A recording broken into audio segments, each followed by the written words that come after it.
Well, after signing the historic agreement, which states in part that the two countries are committed to establishing new relations for peace and prosperity, President Trump made a surprise announcement calling for an end to military drills on the Korean Peninsula, saying that he wants ultimately to bring U.S. troops home from the region.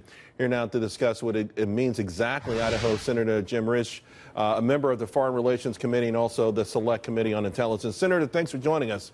Thank you. Thank you for having me. Well, you know, we've had 12 hours or so to digest this whole thing, and I thought it was amazing. I thought it lived up to the hype. But back here at home, there's been some nitpicking, if you will. Did we give away too much? Was giving away the military drills too much? Did we elevate Kim Jong-un to a level on the world stage that we didn't have to? What about the critics of this deal? What would you tell them? Well, what I would tell them is kneel down and say a prayer that you're wrong and that this thing's going to go forward and we're going to have world peace that we need. Look, it is very hard for the left to put a spin on this. It's bad. This, since it started, has been all positive. We certainly had one speed bump in it, but that was about it. I mean, look, if Barack Obama had done this, the left would be yelling to get the stonemasons out to put him as the fifth head on Mount Rushmore. This is a tremendous accomplishment by this president, something that no president's been able to do to this point.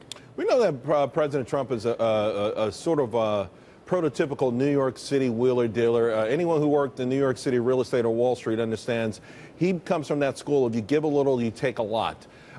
Does he go too far, though, with the compliments? Does he go too far when he talks about our military drills and talks about them as war games, you know, perhaps borrowing, some people would suggest, the propaganda that North Korea uses? Yeah.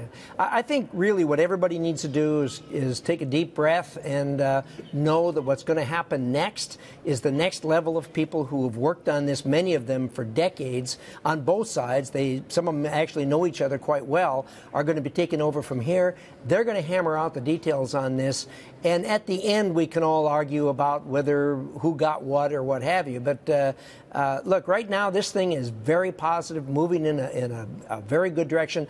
Look, it's only been 120 days ago where we were on a very, very dangerous road that was going to end in a very bad place. And we're not there now. It's really taken a 180-degree turn.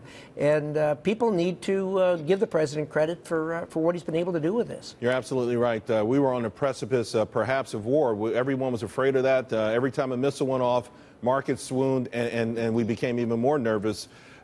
Having said that now, what role should Congress play with respect to future negotiations and the ultimate deal? Yeah, that's a really good question.